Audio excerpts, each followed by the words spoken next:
revista Psicotube edición 5 año 9. Bienvenido estimable psicotuber a la presente edición de nuestra revista de Humanidades Psicotube. En el mes de mayo te traemos mucha variedad, por demás decirlo. Esta revista es producida y editada por Horacio González Rodríguez, psicólogo, escritor, emprendedor y coach. En la presente edición nos dividiremos en 4 partes. En nuestro primer artículo te traemos un texto titulado Lo que nos identifica entre ricos y pobres, en el cual desarrollaremos el tema a reflexionar acerca de cómo es que son las cosas entre ricos y pobres, y qué podemos hacer para remediarlo en cuanto a diferencias y posibilidades. En nuestro segundo artículo te traemos nuestra ya muy gustada sección psicobiografías. Continuando con los genetistas y cognoscitivistas te traemos a Jerome Bruner y sus teorías del desarrollo evolutivo humano, en donde repasaremos su vida, obra, legado científico y profesional. En nuestro tercer artículo con motivo del recién creado Día Mundial del Fútbol, te traemos un texto titulado Historia y origen de tan internacional celebración. Y en nuestro cuarto y último artículo le pedimos la colaboración a ChatGPT con un texto titulado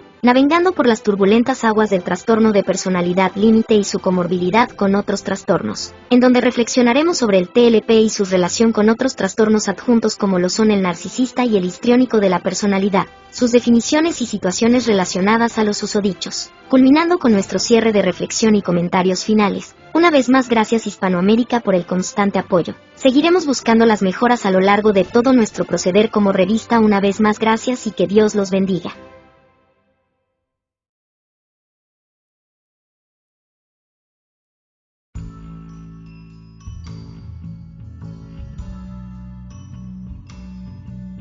Lo que nos identifica o diferencia entre ricos y pobres. Siempre se ha hablado mucho acerca de las diferencias abismales entre ricos y pobres, entre riquezas y pobrezas, pero ¿sabían ustedes que hay pobres que pueden adquirir millones por herencias y loterías, por ejemplo, y siguen siendo pobres, o que hay ricos que pueden estar en situación de quiebra, déficit y hasta aterrados con cuentas y deudas y que aún siguen siendo ricos?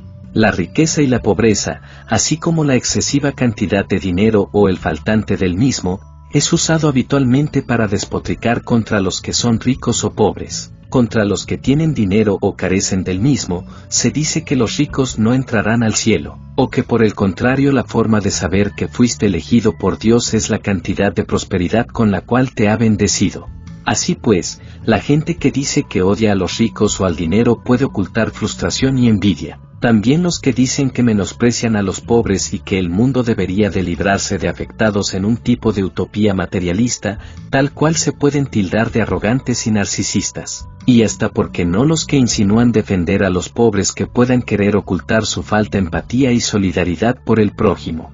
Bueno, entrando en materia de fondo, definamos pues los conceptos primordiales relacionados a continuación. ¿Qué es la riqueza? La riqueza, en términos generales, es la abundancia de recursos. Ya se trate de bienes y cosas, valores morales y espirituales, o cualquier otro referente, la riqueza siempre es lo contrario a la escasez y a la pobreza. Se trata de una palabra proveniente del gótico rex, voz que en la lengua de este antiguo pueblo germano significaba poderoso. A la riqueza se la puede pensar tanto como un asunto individual como uno colectivo, es decir, perteneciente a un conjunto. Así, las personas o países con mayor acumulación de recursos disponibles se llaman ricas, mientras que aquellas desprovistas de estos elementos se llaman pobres. Lo cual no quiere decir que dentro de un país rico no puedan existir, paradójicamente, personas pobres. En otros ámbitos distintos al económico se usa también la palabra riqueza, como una manera de indicar la abundancia relativa de algún elemento valorado. Así, por ejemplo, una persona puede tener una riqueza intelectual, si consideramos que es culta y maneja muchos referentes. O asimismo una experiencia puede despertarnos una riqueza emocional si nos conduce a vivir muchas emociones distintas. Son sinónimos de riqueza, abundancia, demasía, holgura, opulencia, fertilidad. Por el contrario, son sus antónimos, pobreza, miseria, carencia, ausencia, escasez, carestía. Riqueza económica. En el campo económico, se entiende la riqueza como la disponibilidad de recursos aprovechables de una persona, una organización o un país. Y en el mundo contemporáneo esto se expresa a través del dinero disponible, o sea, de unidades monetarias que expresan el valor acumulado. En este contexto es sinónimo de patrimonio, capital o hacienda.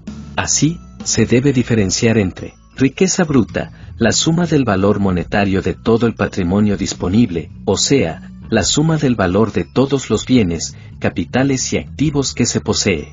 Riqueza neta, el valor acumulado que se obtiene una vez saldadas las deudas o pasivos. ¿Qué significa generar riqueza? En el campo de la economía, la riqueza no viene dada, sino que debe hacerse o generarse. Es decir, se obtiene como resultado de diferentes tipos de acciones o inversiones, ya sea de tiempo, esfuerzo y diagonal o capitales, lo cual resulta en un estado de mayor disponibilidad de recursos que en el momento inicial. Si bien los métodos y las planificaciones necesarias para generar riqueza son siempre objeto de estudio, debate y cuestionamiento, tanto en el mundo actual como en épocas anteriores, lo más usual es comprender la generación de riqueza como el resultado del trabajo, es decir, de la producción, distribución y comercialización de bienes y servicios, de manera tal que el resultado posea un valor mayor que el de los elementos necesarios para su producción. Por ejemplo, el valor de una silla, una vez terminada por el carpintero, enviada a la tienda y comprada por el consumidor, es mucho mayor que el costo de las maderas, hierros y cueros necesarios para su fabricación. Más que el tema de cómo generar la riqueza, la cuestión de cómo distribuirla o cómo emplearla para hacer del mundo un lugar más justo, equitativo y virtuoso ha sido objeto de debate entre las distintas escuelas de la filosofía económica. ¿Cómo se mide la riqueza económica? La riqueza económica de una persona se expresa en unidades monetarias, o sea, en sumas de dinero. Para esto se procede primero al cálculo del patrimonio, es decir, la suma de todos los bienes y activos disponibles, tanto tangibles como intangibles, y se deducen de la cifra resultante las deudas y pasivos. Esto quiere decir que, si esa persona decidiera un día vender absolutamente todo lo que posee, obtendría dicha cifra total como recompensa, y por lo tanto esa es su riqueza. Sin embargo, es más complicado hacer lo mismo con las naciones y grupos humanos. En estos casos la riqueza se mide, normalmente, a través de indicadores que permiten establecer comparaciones entre la capacidad de generación de recursos de países o regiones enteras, tales como el Producto Interno Bruto, PIB o PBI, o el Producto Interno Bruto per cápita, o sea, al dividirlo entre el número de habitantes. El cálculo de este indicador resulta bastante complejo, ya que toma en cuenta la producción total de bienes y servicios de un país, para expresarlo en una cifra, usualmente de millones de dólares. Con esta última puede estudiarse el desempeño económico de un país, por ejemplo, comparándolo con el obtenido en años anteriores, o con el obtenido en un mismo lapso por otros países de la región. La riqueza y la pobreza son conceptos antagónicos. El primero está asociado a la abundancia y el segundo a la precariedad y la escasez, de modo que el primero es un estado deseable y el segundo uno que hace complicada la existencia. Aún así, los parámetros para determinar cuándo existe la riqueza y cuándo la pobreza no suelen ser del todo exactos y universales. En general, se entiende la riqueza como la disponibilidad de recursos más allá de lo inmediatamente necesario para subsistir, y la pobreza se define como la incapacidad de alcanzar una cantidad mínima de recursos indispensables. Así, por ejemplo, una persona rica es aquella que dispone de muchos más recursos de los que necesita para sobrevivir, y por lo tanto puede darse lujos y tomar elecciones de vida más arriesgadas. En cambio, una persona pobre es aquella que no dispone de los recursos necesarios para sobrevivir o que a duras penas logra aproximarse a esa cantidad necesaria, y que por lo tanto vive una vida de carencias, ausencias y esfuerzo. Cuando se habla de riquezas naturales, generalmente se alude de un modo más o menos vago a la totalidad de los recursos naturales explotables disponibles en el territorio de un país o en una región geográfica determinada. Estos recursos o riquezas sirven como materia prima para diferentes procesos industriales y productivos y pueden ser renovables o finitos, pero sostienen el fundamento económico de cada nación. Así, por ejemplo, una nación explota el suelo para obtener alimentos, el subsuelo para extraer minerales, petróleo y piedras preciosas, y sus cursos de agua para la pesca, el deporte y la recreación turística. Todos estos elementos dispuestos por la naturaleza y la historia geológica del planeta constituyen sus riquezas naturales, o sea, sus recursos económicos de origen natural. Riqueza interior. El término riqueza interior, así como riqueza espiritual, es empleado comúnmente en las áreas de la autoayuda, la psicología y la moral, para aludir a la complejidad y abundancia del mundo interno de cada individuo, esto es, a la cantidad de saberes, valores, reflexiones e intuiciones de los que una persona dispone y que le hacen la vida más amena, grata o aceptable. Las riquezas interiores no tienen necesariamente que ver con las riquezas mundanas, como la riqueza económica, y es posible, por lo tanto, que una persona muy adinerada tenga una pobreza espiritual que le haga la existencia más dolorosa. La riqueza interior es fruto del cultivo del espíritu, cosa que se hace a través de las prácticas religiosas, sociales, intelectuales y afectivas, es decir, a través de cultivar el mundo interno. ¿Qué es la pobreza? La pobreza es una condición socioeconómica en la que escasean los recursos, o bien las herramientas necesarias para adquirirlos de manera regular. Quien la padece no puede satisfacer sus necesidades básicas, físicas y mentales, que garantizan una adecuada calidad de vida, alimentación, vivienda, asistencia sanitaria, educación formal. En algunos casos también implica la falta de acceso a servicios básicos como electricidad, agua potable, línea telefónica, etc. En otros términos, la pobreza es mucho más que la mera falta de capitales. Hay múltiples factores sociales, económicos e incluso psicológicos involucrados en la pobreza, y también distintas formas de medirla y de comprenderla. Sin embargo, en líneas generales, se traza la línea del inicio de la pobreza cuando se padece la falta de medios fundamentales para la subsistencia. En muchos casos es consecuencia del desempleo crónico, un muy bajo nivel de ingresos.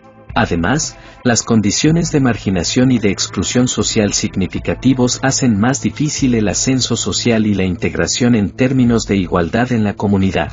Es decir que cuanto más pobre es una persona, más difícil resulta encontrar oportunidades para cambiar su situación. La pobreza es uno de los principales problemas del mundo industrializado, dado que a ella se deben otros males y padecimientos en las naciones, en un mundo que exhibe profundas desigualdades.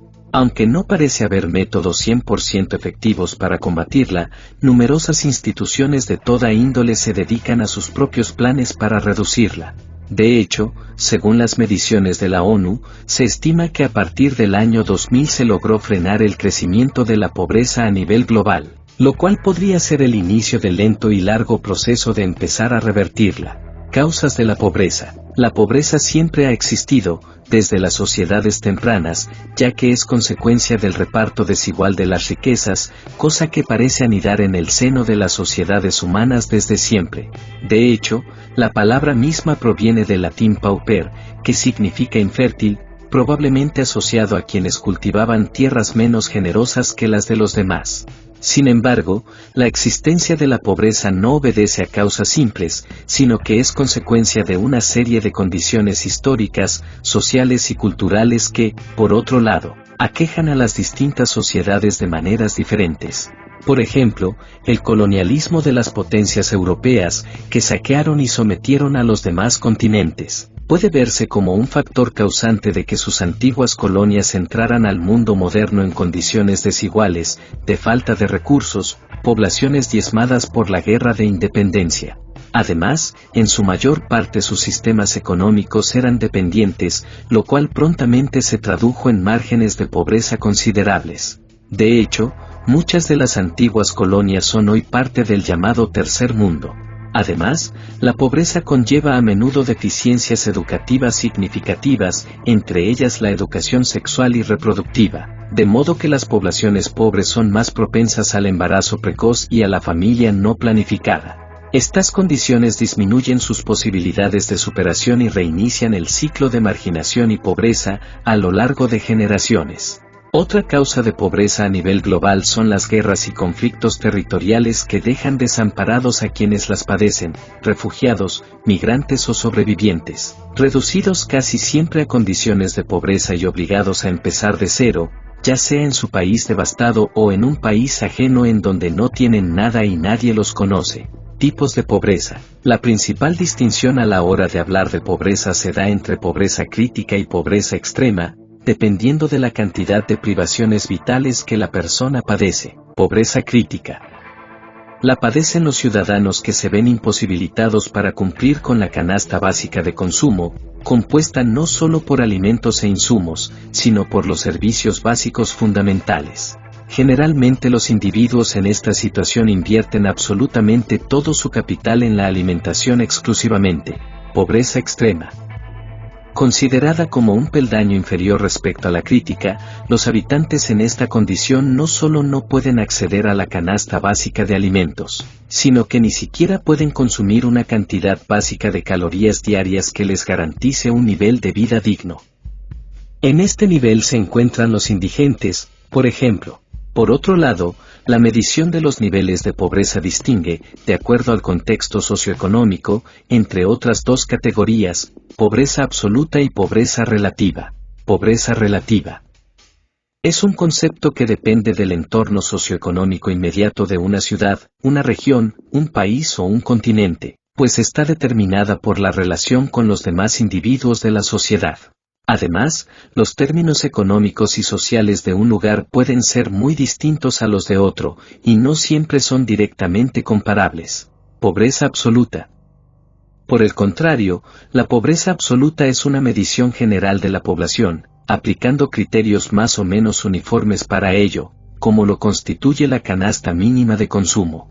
Es un valor comparativo en los mismos términos, para poder establecer una cantidad de pobreza neta. La pobreza tiene significativas consecuencias en la vida de las personas y en el conjunto de las naciones, como pueden ser, malnutrición.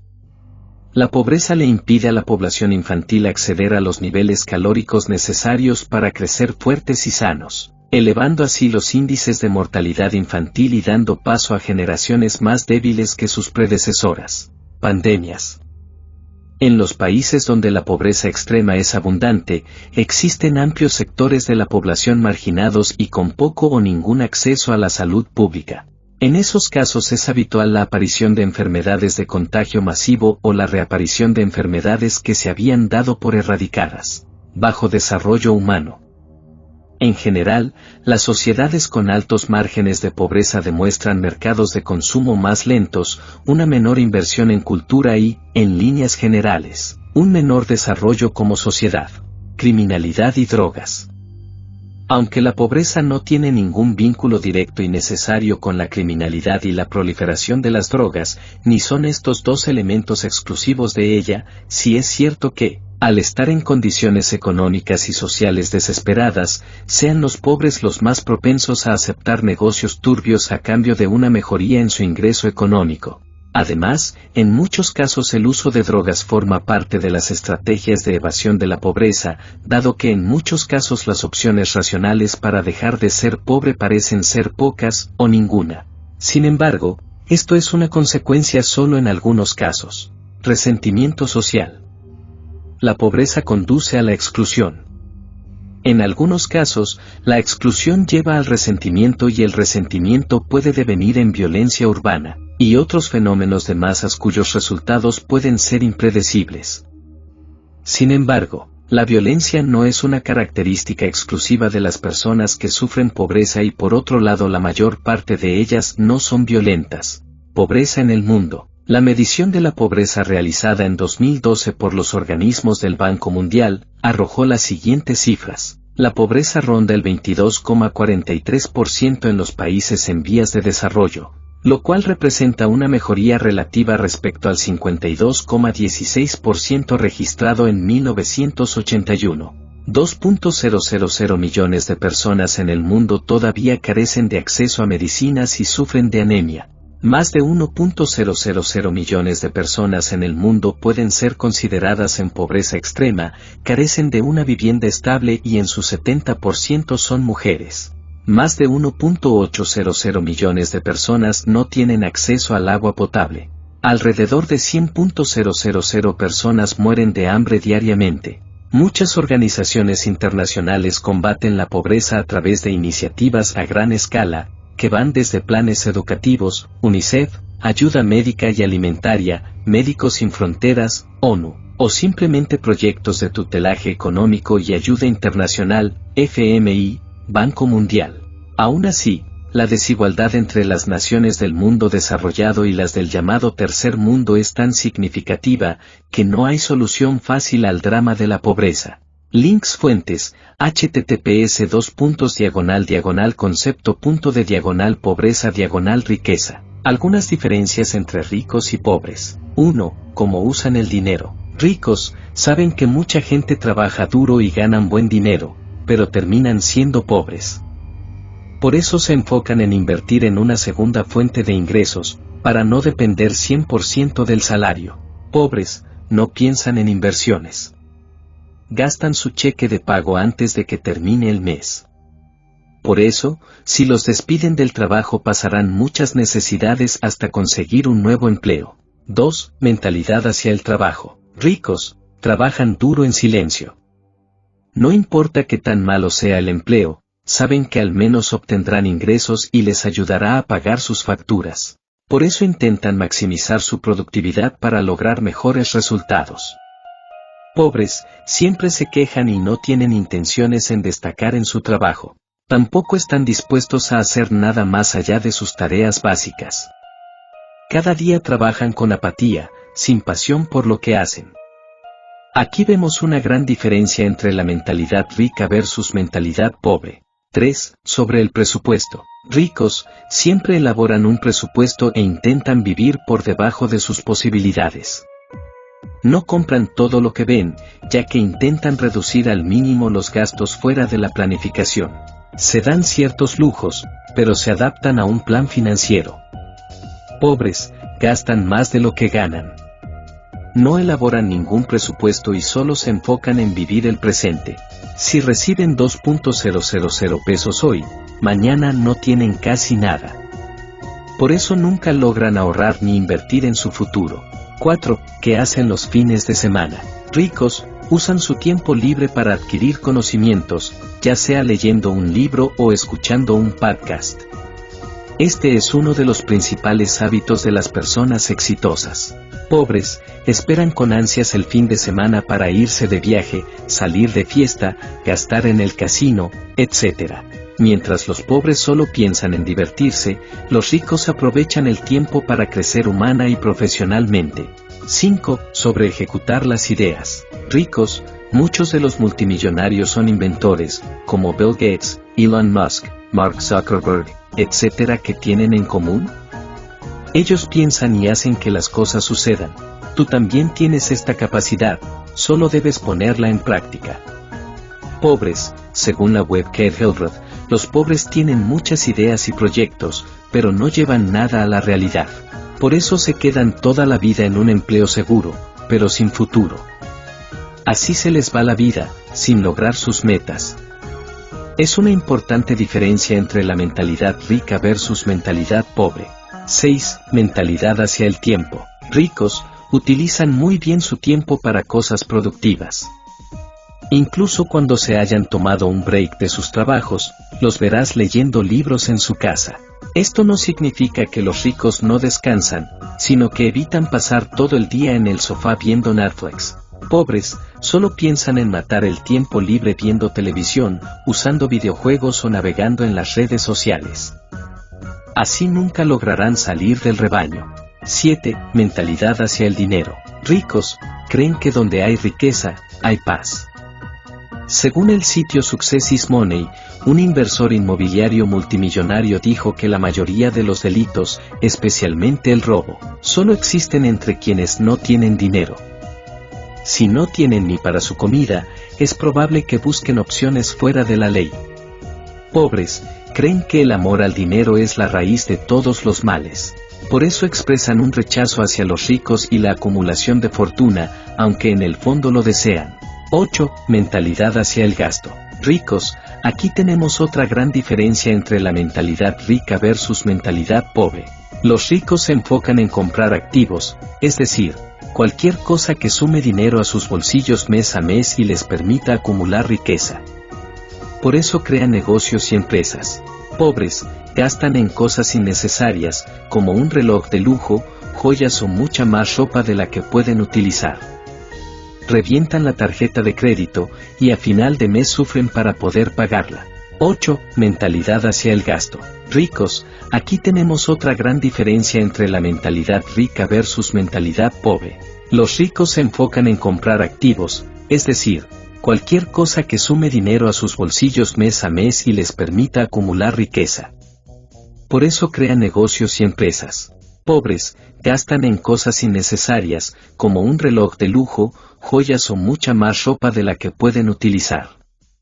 Revientan la tarjeta de crédito y a final de mes sufren para poder pagarla. 10. Mentalidad hacia la gestión de recursos. Ricos, siempre están buscando nuevas formas de producir algo que les devuelva un mayor valor.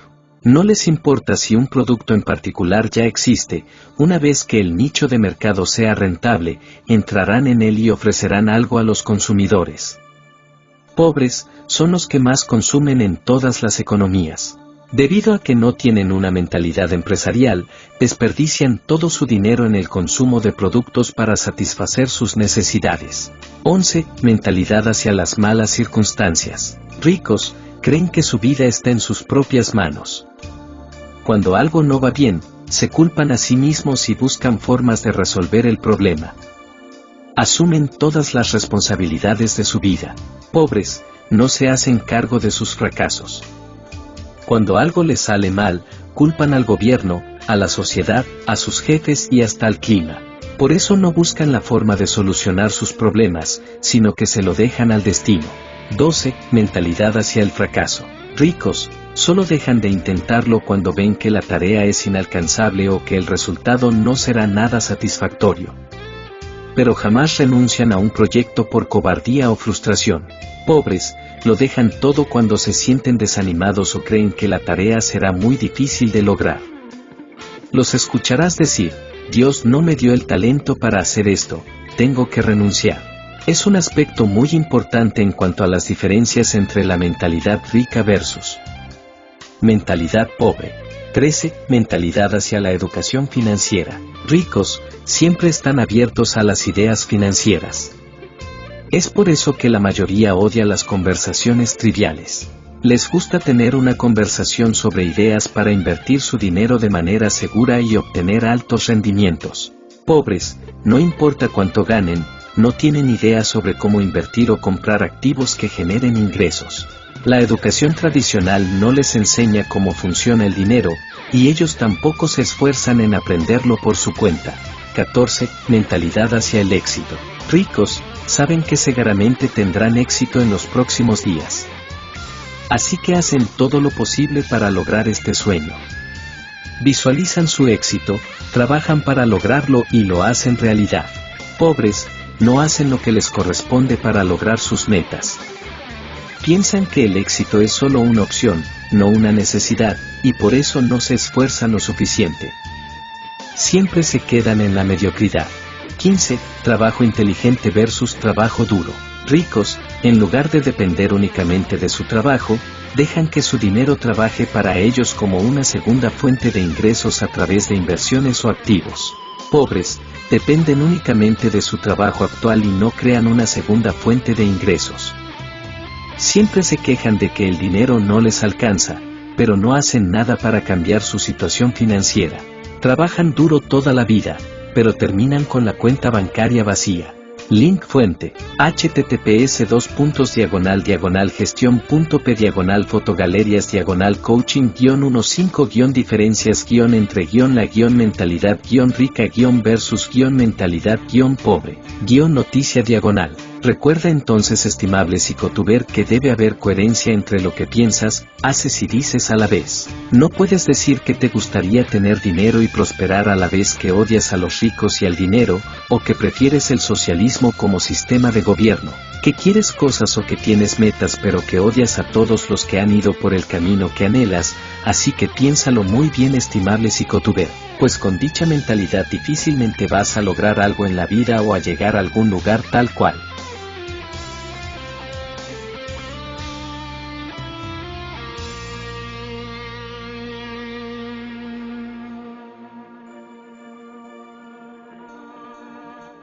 Psicobiografías, Jerome Brunner. Jerome Seymour Brunner, Nueva York, Estados Unidos, 1 de octubre de 1915, junio del 2016, fue un psicólogo, profesor, pedagogo estadounidense que hizo importantes contribuciones a la psicología cognitiva y a las teorías de aprendizaje dentro del campo de la psicología educativa. Sus estudios estuvieron enfocados en generar cambios en la enseñanza que permitieran superar los modelos reduccionistas, mecanicistas del aprendizaje memorístico centrado en la figura del docente y que impedían el desarrollo de las potencialidades intelectuales de los estudiantes. Estos modelos estaban fuertemente ligados a las teorías conductistas que concebían a los estudiantes como receptores pasivos de conocimiento. En cambio, para el constructivismo de Jerome Brunner, los estudiantes son constructores activos de significados. Brunner nació ciego a causa de profundas cataratas, pero a la edad de 2 años se le realizó un procedimiento quirúrgico que le devolvió la visión. Y a lo largo de su vida reconoció que ese hecho guió sus trabajos sobre percepción y pensamiento. Reseña biográfica. Nació en el seno de una familia judía acomodada. Su padre tenía cierta posición social y se preocupó por ofrecerle una esmerada educación y previniendo además un fondo especial para financiar sus estudios universitarios. Brunner ingresó en la Universidad de Duke a los 16 años y se graduó en 1938.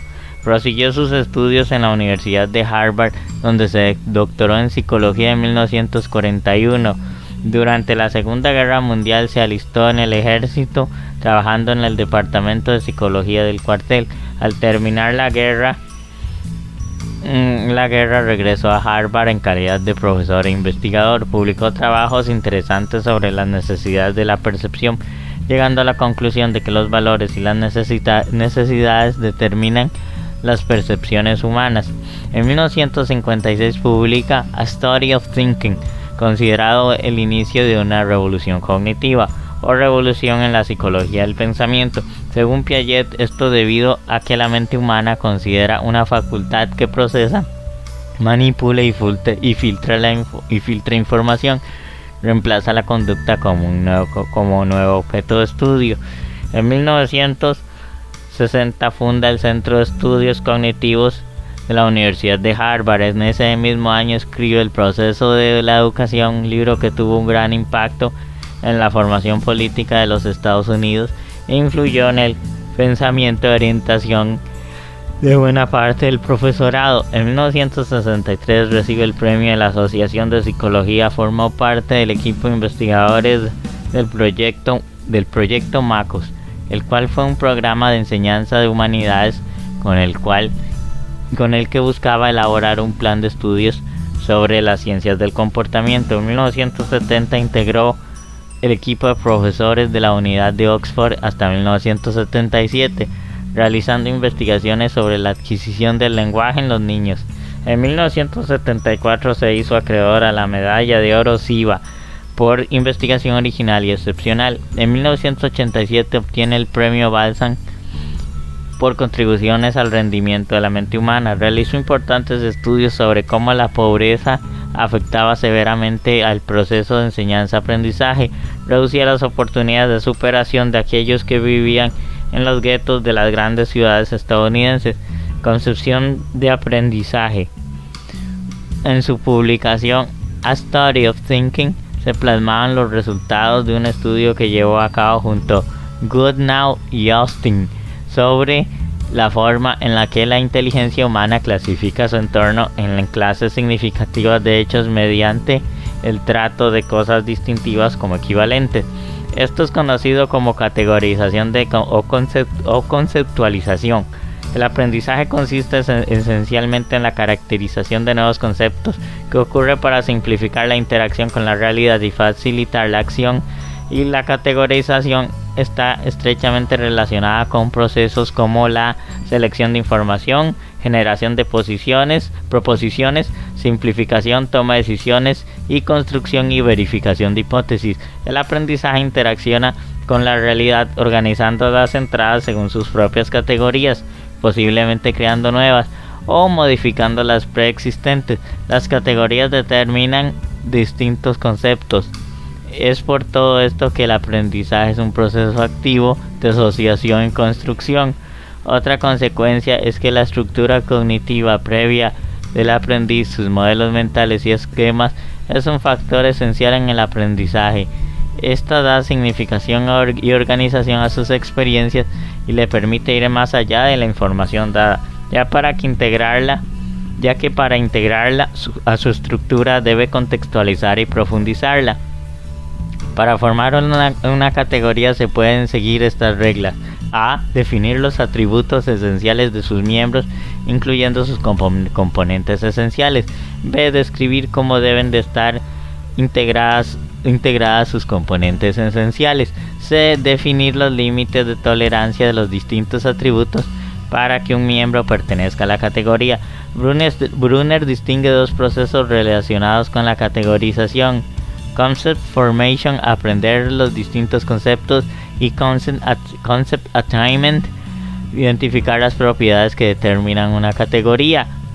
Brunner sostiene que en personas de 0 a 14 años se da más a menudo el proceso de Concept Formation que el Concept Attainment, mientras que el Concept Attainment es más frecuente que el Concept Formation a partir de los 15 años.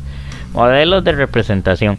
Brunner ha distinguido 3 modelos básicos mediante los cuales el ser humano representa sus modelos mentales, y en realidad estos son los modos actuantes: en activo, icónico y simbólico.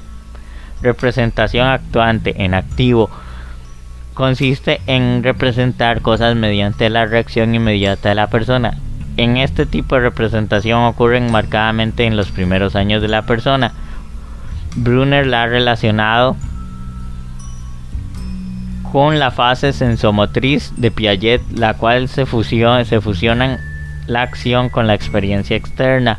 Representación icónica consiste en representar cosas mediante la imagen o esquema espacial independiente de la acción. Sin embargo, tal representación sigue teniendo algún parecido con la cosa representada. La elección de la imagen no es arbitraria. Representación simbólica consiste en representar una cosa mediante un símbolo arbitrario que en su forma no guarda relación con la cosa representada. Por ejemplo, el número 3 representaría icónicamente por digamos 3 bolitas, mientras que simbólicamente basta con un 3. La representación simbólica mediante el lenguaje puede usarse para describir estados, imágenes y cosas, lo mismo que sus relaciones mutuas. También se puede usar para prescribir acciones. Los 3 modos de representación son reflejo de desarrollo cognitivo, pero actúan en paralelo, es decir, una vez un modo se adquiere, uno o dos de los otros pueden seguirse utilizando en estos tiempos. Aspectos de Brunner. Brunner sostiene que toda teoría de instrucción debe tener en cuenta los siguientes 4 aspectos: la predisposición hacia el aprendizaje, el modo en que un conjunto de conocimientos puede estructurarse de modo que sea interiorizado lo mejor posible por el estudiante, las secuencias más efectivas para presentar un material y la naturaleza de los premios y castigos. Implicaciones educativas. Las siguientes son las implicaciones de la teoría de Brunner en la educación y específicamente en la pedagogía. Aprendizaje por descubrimiento. El instructor debe motivar a los estudiantes a que ellos mismos descubran relaciones entre conceptos y construyan proposiciones. Brunner, la enseñanza por descubrimiento generalmente implica no tanto el proceso de conducir a los estudiantes a descubrir lo que hay ahí afuera, sino a descubrir lo que tienen en sus propias cabezas. Brunner, 1973. Diálogo activo. El instructor y el estudiante deben involucrarse en un diálogo activo, por ejemplo, aprendizaje socrático. Formato adecuado de la información. El instructor debe encargarse de que la información con la que el estudiante interacciona esté en un formato apropiado para su estructura cognitiva. Currículo espiral. El currículo debe organizarse de forma espiral, es decir, trabajando periódicamente los mismos contenidos, cada vez con mayor profundidad Esto para que el estudiante continuamente modifique las presentaciones mentales que han venido construyendo. Extrapolación y llenado de vacíos. La instrucción debe diseñarse para hacer énfasis en las habilidades de extraposición y llenado de vacíos en los temas por parte del estudiante. Primero la estructura, enseñar a los estudiantes primero la estructura o patrones que están de lo que están aprendiendo y después concentrarse en los hechos y la figura. El aprendizaje según Jerome Bruner. Más allá de la existencia de estos modos de aprendizaje, Bruner también ha sostenido una visión particular de lo que es el aprendizaje general, a diferencia de la concepción tradicional de lo que es un aprendizaje, que lo equipara a la memorización casi literal de contenidos que quedan almacenados en la mente de los estudiantes y aprendices. Jerome Bruner entiende que el aprendizaje como un proceso en el que quien aprende tiene un papel activo. Partiendo de un enfoque constructivista, Jerome Bruner entiende que la fuente del aprendizaje es la motivación intrínseca, la curiosidad y en general toda aquella que genera el interés en el aprendiz. Así, para Jerome Bruner, el aprendizaje no es tanto el resultado de una serie de acciones como un proceso continuado que se basa en el modo en el que el individuo clasifica la nueva información que le va llegando para crear un todo con sentido. El éxito que se tenga a la hora de agrupar trozos de conocimiento y clasificarlos de manera eficaz determinará si el aprendizaje queda consolidado y sirve como trampolín a otros tipos de aprendizaje o no. El rol de los maestros y tutores. Aunque Jerome Bruner señaló que el aprendiz tiene un papel activo en el aprendizaje, también puso mucho énfasis en el contexto social concretamente en el papel de las que supervisan este aprendizaje. Bruner, al igual que hizo Vygotsky, sostiene que se aprende de manera individual, sino dentro de un contexto social. Que no se aprende de manera individual, sino dentro de un contexto social. Eso le lleva a la conclusión de que no hay aprendizaje sin la ayuda de otros, ya sean maestros, padres, amigos con más experiencia, etc. El papel de los facilitadores es el de actuar como garantes de que se realiza un descubrimiento guiado, cuyo motor es la curiosidad de los aprendices. Dicho de otro modo, deben poner en juego todos los medios que el aprendiz pueda desarrollar sus intereses y obtener práctica, conocimientos a cambio. Esta es la idea básica del andamiaje. Pero eso no sorprende que, al igual que otros psicólogos de la educación como John Dewey, Bruner propuso que las escuelas han de ser lugares que den salida a la curiosidad natural de los estudiantes, ofreciéndole maneras de aprender mediante la indagación y la posibilidad de desarrollar sus intereses gracias a la participación de terceros que guían y actúan como referentes. Obra, algunas en castellano, hacia una teoría de la instrucción, 1972, Acción, Pensamiento y Lenguaje, 1984, El habla del niño, 1986, La importancia de la educación, 1987, Desarrollo cognitivo, Educación, Ediciones Morata, 1988, Actos de significado, 1991, La educación, la puerta de la cultura, 1997, La fábrica de historias, derecho, literatura, vida, 2003 al castellano, publicaciones en inglés, libros o books, A Study of Thinking, 1956, The Process of Education, 1960, Studies in Cognitive Growth, 1966, Toward a Theory of Instruction, 1966, Process of the Cognitive Growth, Infancy, 1968, Beyond the Information Given, Studies in the Psychology of Knowing, W. Norton and Company, 1973, Unknowing Essays for the Left Hand, 1979, Child's Talk, Learning to Use Language, 1983, Actual Minds, Possible Worlds, 1985, Forward, The Mind of a Mnemotist, A Little Book About a Vast Memory, 1987, Acts of Meaning, 1990, The Culture of Education, 1996, Minding the Law 2000 y Making Stories Law Literature Life 2003. Link fuente Wikipedia y https psicologiamente.com biografías /Jerome Bruner. Y ha sido todo. Vamos a continuar con nuestra edición de la revista y recuerden suscribir, compartir, comentar y les dejamos para que continúen y nos sigan apoyando. Así que chao, hasta pronto, nos vemos y a seguir con la literatura de todos los posteriores artículos sobre la revista. Así que chao, hasta pronto, nos vemos. Historia y origen del Día Mundial del Fútbol. La resolución reconoce el alcance global del fútbol y su impacto en diversas esferas, incluido el comercio, la paz y la diplomacia, y reconoce que el fútbol crea un espacio para la cooperación. Los aficionados al fútbol de todo el mundo tendrán ahora un día para celebrar cada año el deporte más popular del mundo, el 25 de mayo. La Asamblea General de las Naciones Unidas adoptó el martes una resolución proclamando el 25 de mayo como Día Mundial del Fútbol. El deporte se llama soccer en los Estados Unidos.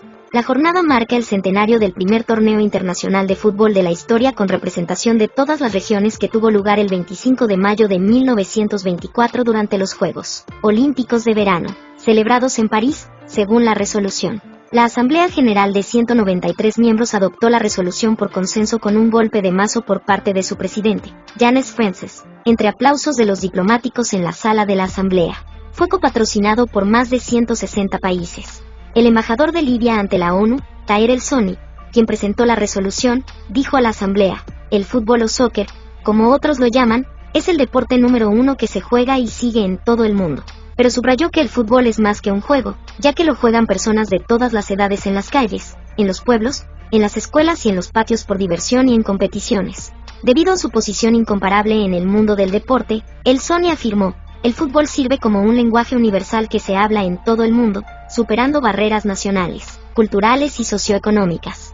Dijo que el juego se ha convertido en una plataforma fundamental que defiende la igualdad de género y la inclusión social, un terreno común donde convergen personas de diversos orígenes, promoviendo el entendimiento mutuo, la tolerancia, el respeto y la solidaridad. La resolución reconoce el alcance global del fútbol y su impacto en diversas esferas, incluido el comercio, la paz y la diplomacia, y reconoce que el fútbol crea un espacio para la cooperación.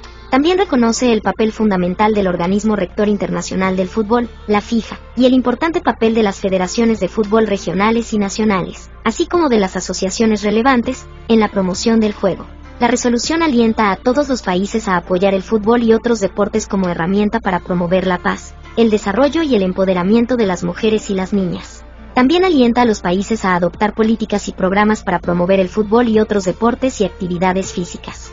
El 25 de mayo, la resolución invita a todas las naciones, organismos de la ONU, organizaciones internacionales, el mundo académico, la sociedad civil y el sector privado a observar el Día Mundial del Fútbol de acuerdo con las prioridades nacionales y a difundir las ventajas del fútbol para todos, incluso a través de la educación y actividades de sensibilización pública.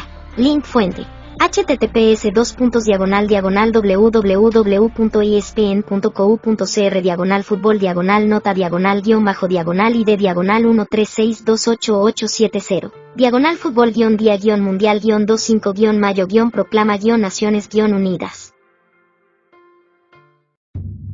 Navegando por las aguas turbulentas del trastorno de personalidad límite y su comorbilidad con otros trastornos. Por ChatGPT, el trastorno de personalidad límite, TPL, es una condición compleja que plantea desafíos significativos tanto para quienes la viven como para los profesionales que los atienden.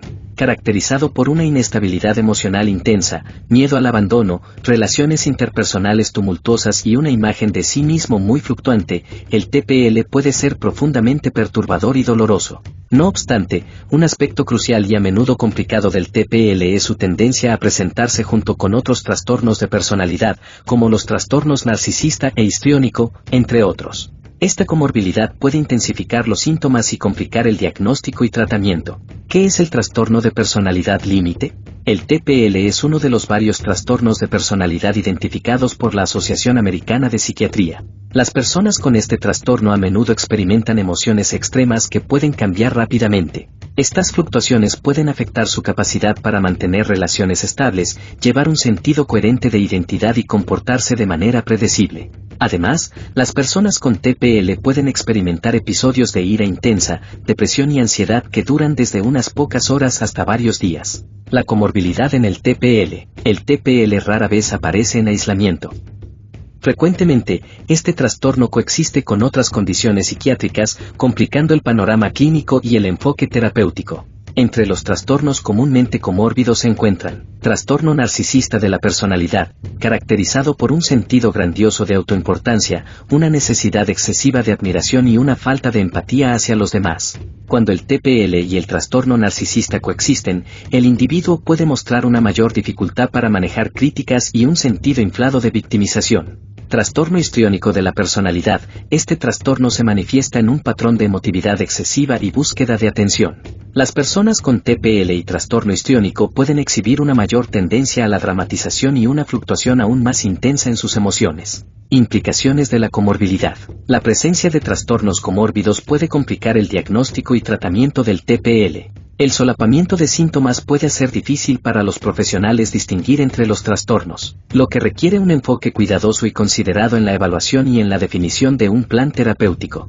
Además, las estrategias de tratamiento pueden necesitar ser ajustadas para abordar múltiples aspectos de la personalidad y la conducta del individuo. Tratamiento y manejo. El tratamiento efectivo del TPL y sus trastornos comórbidos generalmente requiere una combinación de terapia psicológica y, en algunos casos, medicación. La terapia dialéctica conductual, TDC, es una de las intervenciones más efectivas para el TPL, diseñada para ayudar a los pacientes a manejar mejor sus emociones y reducir comportamientos autodestructivos. Cuando existen trastornos comórbidos, pueden requerirse modalidades terapéuticas adicionales o ajustes en el enfoque de la TDC. Conclusión. La comorbilidad del TPL con otros trastornos de personalidad complica significativamente tanto el diagnóstico como el tratamiento. Reconocer y entender esta interacción es crucial para desarrollar estrategias terapéuticas efectivas que puedan abordar la complejidad de los síntomas que presentan los pacientes. Con un enfoque bien integrado y personalizado, es posible mejorar significativamente la calidad de vida de quienes enfrentan estas complejas condiciones.